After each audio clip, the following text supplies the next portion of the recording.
భారత రాష్ట్ర సమితి అధ్యక్షులైనటువంటి కేసీఆర్ గారి ఆధ్వర్యంలో వారి యొక్క ఆలోచన సూచన మేరకు ఇలా బీఆర్ఎస్ పార్టీ కార్యనిర్వాహక అధ్యక్షులు మిత్రులు కేటీఆర్ గారు ఏదైతుందో జిల్లా చెందినటువంటి అంటే ఉమ్మడి కరీంనగర్ జిల్లా చెందినటువంటి అందరూ కూడా నాకు పూర్వ సహచరులే, అందరితో కలిసి పనిచేసినటువంటి అనుభవం నాకుంది, అందరితో పర్సనల్ రిలేషన్ కూడా నాకుంది, అందరితో ఇక్కడి మారిన పరిస్థితులకు అనుగుణంగా బీఆర్ఎస్లో కలిసి పనిచేస్తే రాష్ట్ర భవిష్యత్తు కొరకు ఇలా ప్రధానంగా ఏదైతే వివరం కాన్స్టిట్యూషన్ ఏదైతుందో రాష్ట్ర భవిష్యత్తు అనేది ప్రధానం. రాష్ట్ర భవిష్యత్తు కొరకు ఏదైతుందో మనం పాటుపడుతున్న అవకాశం మరి వారు నాకు కల్పించడానికి ముందుకు వచ్చినందుకు నేను వారికి హృదయపూర్వకంగా ధన్యవాదాలు చెప్తాను చెప్పండి. నేను వాస్తవంగా ఏదైతుందో 25th March నేను కాంగ్రెస్ పార్టీ నుండి రాజీనామా చేయాలని చెప్పని నిర్ణయం తీసుకున్న నాడు కొత్త భావోద్వేగానికి గురి కావడం జరిగింది. 4 దశాబ్దాల అనుబంధం కలిగినటువంటి ఒక రాజకీయ పార్టీ నుండి మరి బంధం తెంచుకునేటువంటి ఒక పరిస్థితి ఎదురు కావటం కొంత నాకు ఆనాడు really I felt that day was very unfortunate. కానీ ఇవాళ ఒక విధంగా ఏమనిపిస్తుంది, కాంగ్రెస్ పార్టీతో అనుబంధం తెంచుకున్నా కానీ ఇలా భారతీయ రాష్ట్ర సమితి లాంటి తెలంగాణ రాష్ట్ర ఏర్పాటు సాధన కొరకు ఉద్యమించినటువంటి ఒక నాయకుడు కేసీఆర్ గారి యొక్క నాయకత్వంలో పనిచేసేటువంటి అవకాశం నాకు లభిస్తున్నందుకు real I'm feelings today is the most happiest day in my life. అంటే జీవితం అనేది ఎటు దారి తీసి ఏంటి మనం ఎవరు కూడా ఊహించమని చెప్పండి. ఉమ్మడి కరీంనగర్ జిల్లానే కాదు తెలంగాణ రాష్ట్రం యావత్తులో కూడా జీవన్ రెడ్డి లాంటి ఒక నాయకుడు కాంగ్రెస్ పార్టీ నుండి దూరం అవుతారని చెప్పి ఎవరు కూడా ఊహించలేదు చెప్పండి. దాని కారణాలు కూడా మీరు ఊహించి ఉంటారని చెప్పండి. గత 20 మాసాలకి నేను ఏదైతే అంటే ఎదుర్కొంటున్నటువంటి ఒక మానసిక క్షోభ రాజకీయ పరిస్థితులు అన్ని కూడా తట్టుకొని నిలబడ్డని చెప్పండి. అయినప్పటికీ కూడా ఏదైతున్నదో ఇవాళ నేను తట్టుకొని నిలబడ్డా, కానీ రాష్ట్ర భవిష్యత్తు కూడా ప్రధానం అని చెప్పంటుంది. వీళ్ళ ఆనాడు ఏదైతే 2023 సాధారణ శాసనసభ ఎన్నికల్లో ఒక్కరికి కూడా ఏముంటుందంటే ఇంకా మెరుగైన పాలన కావాలి, ఇంకా మాకేదో భవిష్యత్తు కావాలనుకుంటాం. ఆనాడు ఏదైతే 10 సంవత్సరాల కేసీఆర్ పాలనలో తెలంగాణ సమాజానికి కల్పించినటువంటి యొక్క పరిష్కారాలు ఏదైతుందో అభివృద్ధి ఉందో ఇంకా మెరుగైన పాలన కావాలని చెప్పి కాంగ్రెస్ పార్టీ మరి మీరు పేర్కొనడం జరిగిందో కానీ ప్రజలు ఆకర్షితులైంది కాంగ్రెస్ పార్టీకి అవకాశం కల్పించింది. కానీ రియల్లీ ఏదైతుందో నా అనుభవం చెప్పంటున్నాను.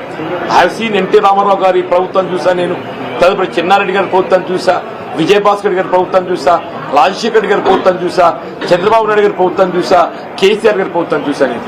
కానీ ఈ 2 సంవత్సరాల కాలంలోనే ఇవాళ అంటే 10 సంవత్సరాల్లో సాధించినటువంటి అభివృద్ధి సంక్షేమ ఫలాలు తిరోగమన దిశగా చెప్పండి.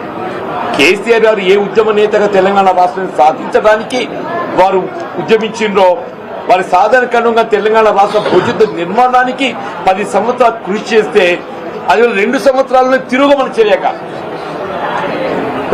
ప్రజలు ఏదైతుందో అంటే నేను ప్రాక్టికల్ చెప్తున్నాను. ఇవాళ నేను మీరేదో వచ్చిందో అని చెప్పని బీఆర్ఎస్ లో జాయిన్ కావాలని చెప్పి ఇక్కడ నిర్ణయం ప్రకటించడం కాదు చెప్పంటున్నాను.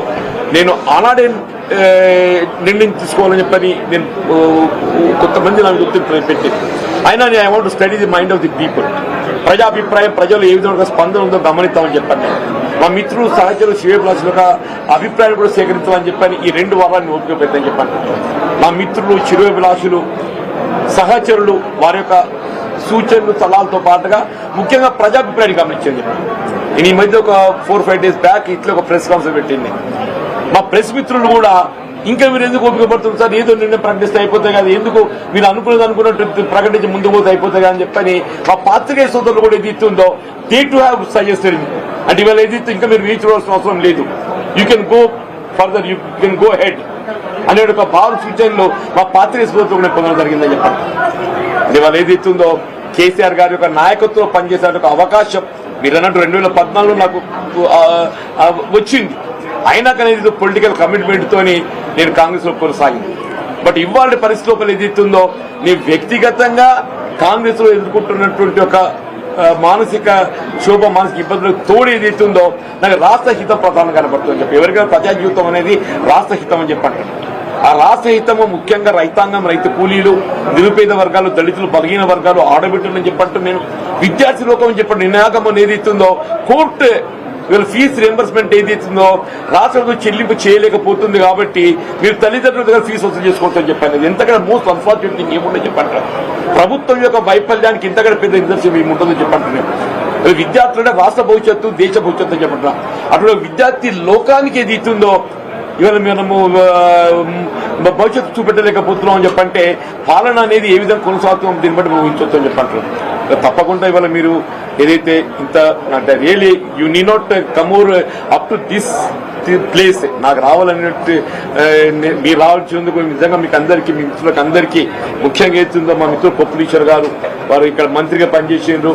వారితో నేను కలిసి శాసనసభ్యులు పనిచేసిన శాసన మండలి సభ్యులు పనిచేసిన రమణ గారితో కూడా ఏదైతుందో వారు ఎంపీగా ఉన్నప్పుడు నేను ఎమ్మెల్యేగా పనిచేశాను. నేను మీ ఇద్దరం కూడా ఏదో చిరకాల మిత్రులము 93 వరకు ఏదో కలిసి పనిచేసినవి. Only 94 he has deferred with me. Only 94 he has deferred with me.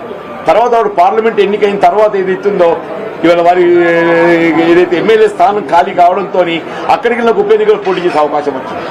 That election నన్ను కెప్ట్ మీద మొత్తం రాష్ట్ర స్థాయిలో నాయకత్వం నాకు నిలబెట్టింది ఆ ఉప ఎన్నిక అని చెప్పండి. సోదరు వసంత జడ్పీ చైర్పర్సన్ ఏదైతుందో నేను ఎమ్మెల్యేగా ఉన్నప్పుడు కూడా ఏదైతే ఇంత గౌరవిస్తుంది కదా అని చెప్పంటే మీరు మీటింగ్ రావాలన్నా మీరు వచ్చి మీలాంటి ఒక సలహాలు సూచనలు ఇవ్వాలని చెప్పాను. Every time she use to అంటే నన్ను మీటింగ్ రావాలని చెప్పి కోరేది చెప్పంటున్నాను. ఈ సాగర్ అనేది is like younger brother to me. Sagar అనేది is like younger brother to me అని టెల్లింగ్. సంజయ్ గానీ కౌశిక్ గానీ మేమంతా మిత్రులము. వీళ్ళందరం కూడా వినోద్ రావు గారు మా దామోదర్ రావు గారితో మా ఫ్యామిలీ అసోసియేటే. వారి నాన్నగారు వాళ్ళ 81 సమితి ప్రెసిడెంట్ ఎన్నిక కావడానికి ఏదైతుందో నాకు ఒక మైల్ స్టోన్ నాకు అండగా నిలిచాను. ఎవరికి తెలియదు ఇది దామోదర్ రావు గారి తల్లి జీవన్ రెడ్డికి ఏం సంబంధం అని చెప్పి అనుకుంటున్నాను. మీకు కూడా ఆశ్చర్యపోతారు కూడా దామోదర్ రావు ఇప్పుడే తెలిసి దామోదర్ గారి తల్లి మీకెక్కడ సన్నిహిత సంబంధం అని చెప్పాను. అంటే the whole relation with the BRS party with every leader I have got అని చెప్పంటాను. నేను ఈ స్థాయి ఈ దశలో ఏదైతుందో ఇలా కేసీఆర్ గారితో కలిసి పనిచేసేటువంటి అవకాశం నాకు రావటం, వారి నాయకత్వం కలిసి పనిచేసేటువంటి అవకాశం నాకు రావటం, నేనైతే అంటే ఇవాళ జీవితం ఎవరే కానీ ఇవాళ నా జీవితం ఒక చివరి స్థాయికి వచ్చింది. I seen enough political public life. నా సుదీర్ఘ ప్రజా జీవితం 4 దశాబ్దాలు నేను గడిపింది. ఉంటే ఇంకో ఒక ఎన్నిక చూస్తే కావచ్చు, దేవుడు దయతలిస్తే ఎట్టుటో చెప్పలేని చెప్పంటాం. కానీ ఇది అవుతుందో నా చేసే జీవితం ప్రజా జీతాన్ని పాటుపడటానికి కొరకు ఏది ఇస్తుందో కేసీఆర్ గారి నాయకత్వంలో పనిచేయడానికి మీరు నాకు అవకాశం కల్పిస్తున్నందుకు, వారి సూచన కనుక మీరు ముందుకు వచ్చినందుకు మీకు హృదయపూర్వక ధన్యవాదాలు చెప్తున్నా. కేసీఆర్ గారిని కలవటము మా పాత సాన్నిహిత్యం దాన్ని కొంత పెన్ ఎదురుంటుంది కదా నెమరు వేసుకోవడానికి కొరకు అని చెప్పంటాను.